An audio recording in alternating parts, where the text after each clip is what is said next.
Hello, Seahawks. Welcome. I am Michelle Greene-Graham, and I'd like to talk to you a little bit about all things Title One.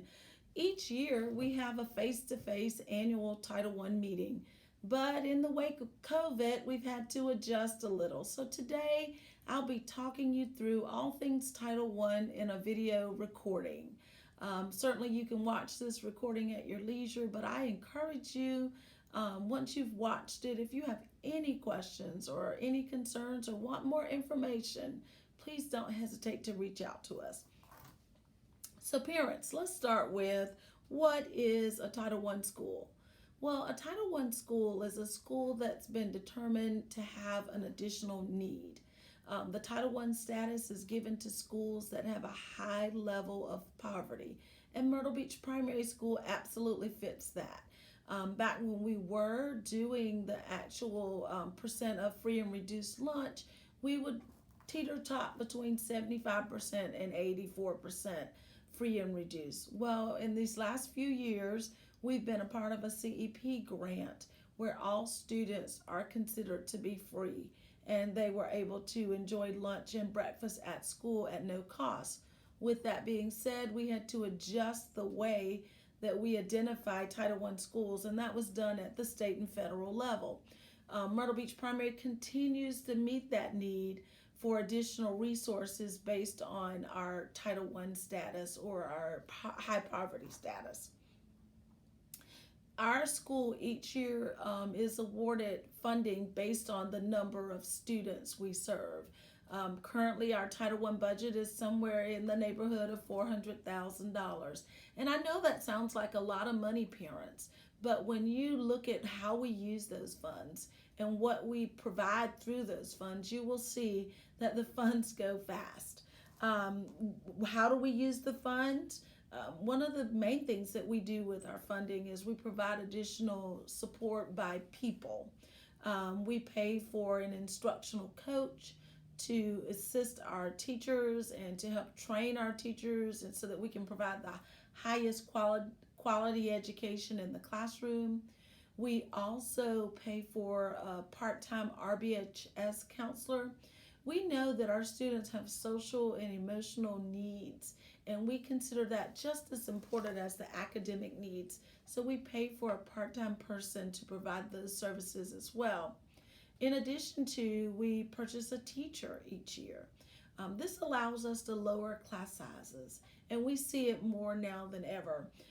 In the wake of COVID and our hybrid learning, our teachers have smaller class sizes. And from day one, they've often said, Ms. Graham, I feel like I can reach more students and provide them more intent teaching and learning because the numbers are smaller. Well, we recognized that long before COVID, and we've always provided at least one and sometimes two additional teachers to lower classroom sizes. When you get upwards of 20 plus students in a classroom, it's difficult to meet every child's needs. Another thing that we purchase with our Title I funding is an interventionist, a reading interventionist. It is not to say that poverty is the cause of low reading skills, but it is not uncommon to see readers that need extra support in high poverty schools such as ours. So we purchased two reading interventionists. So if you think about it, we've just purchased about 5 people with our Title I funding. The additional resources that we have left, we try to use it to get the maximum we can out of those funds.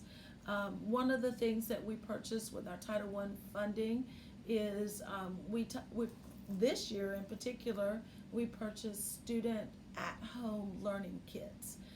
In those kits, we provided everything from dry erase markers, dry erase boards, paper, pencil, everything a child would need for learning at home.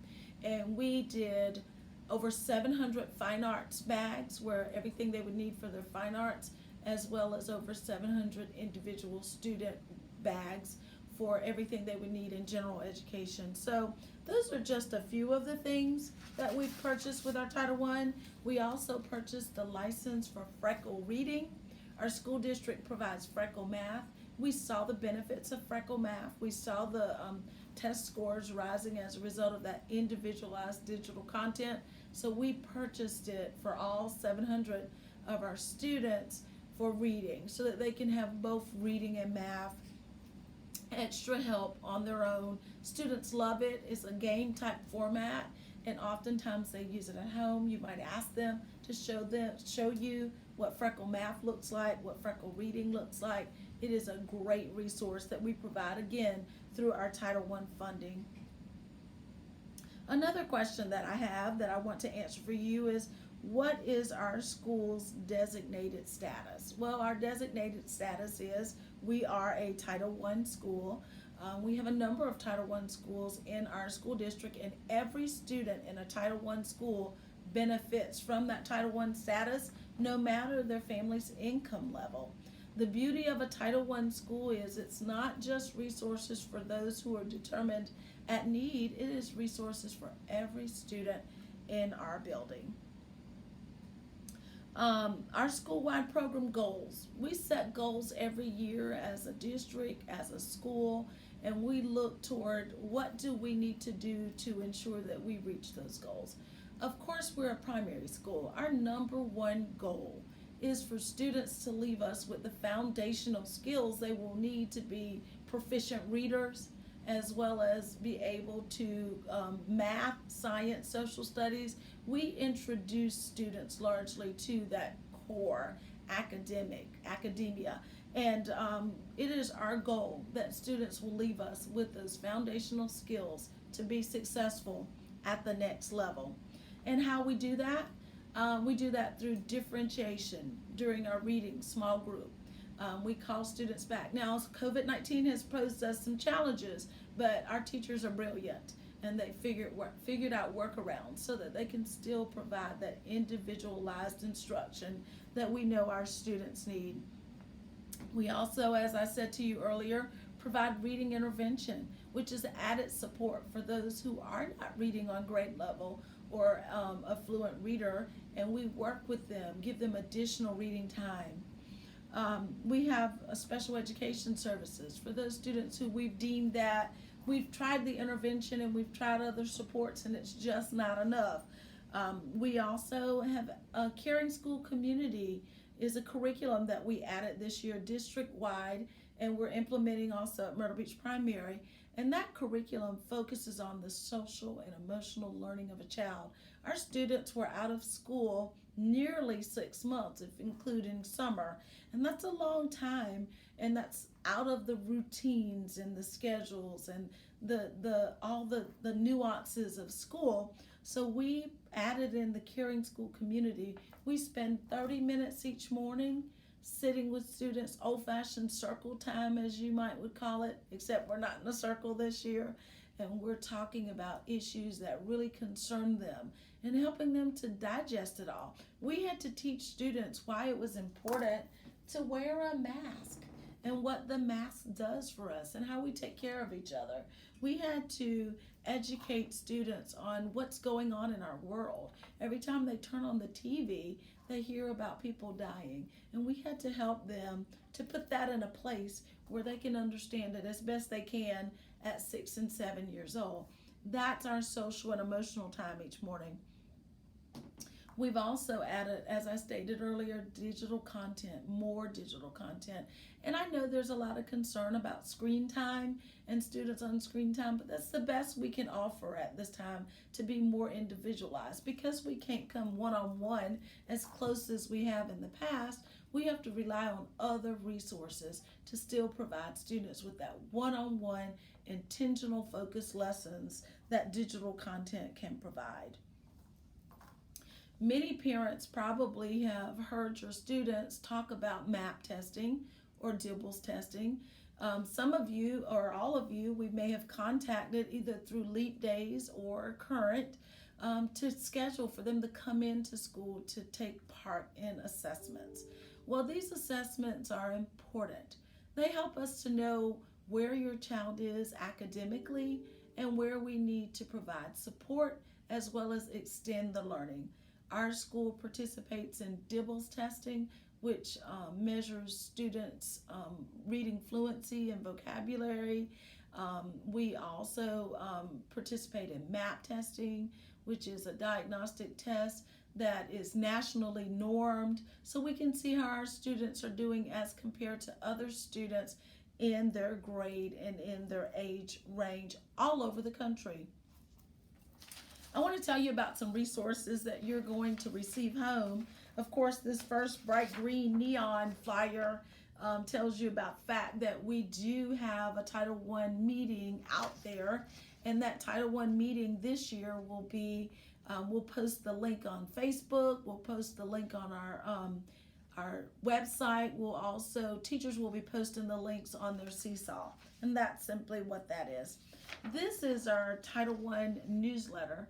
We provide a newsletter basically that covers such topics as the purpose of Title I and parent and family engagement, and what participation in Title I school looks like. All of that is in this newsletter, and it comes out several times a year, so you can be on the lookout for that to give you more information.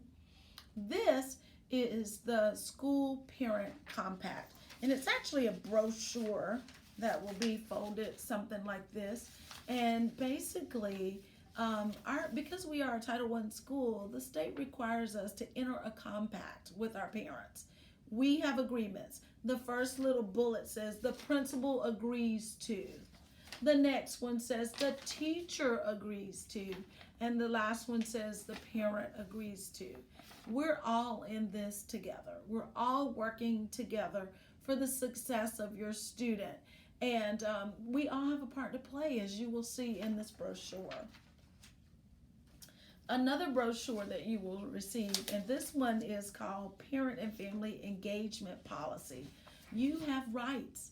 You and your child and your family have rights in education. And this basically lays out your rights as a parent, what you can expect from us, what we are obligated to provide for you as a parent in a Title I school. And last but not least, we want to hear from you. We become our best because we can work together. And only when we work together will we be our best. We can provide the best services when we know what those service needs are. So this is a blue form. It says Title I comments and suggestions. And on the back, it's got a survey. We need these back. We want you to send them back so we know best how to serve you and your family. We're excited about the school year. We're excited about the opportunities that will be afforded to us. We're excited about getting to know your family, your children, and providing an adequate education. We are excited about what this new year holds. Please know that we are here to serve you and your family, whether it be through virtual, e-learning, or hybrid. We will provide the kind of education your child deserves. Thank you, and please don't hesitate to be in touch with us.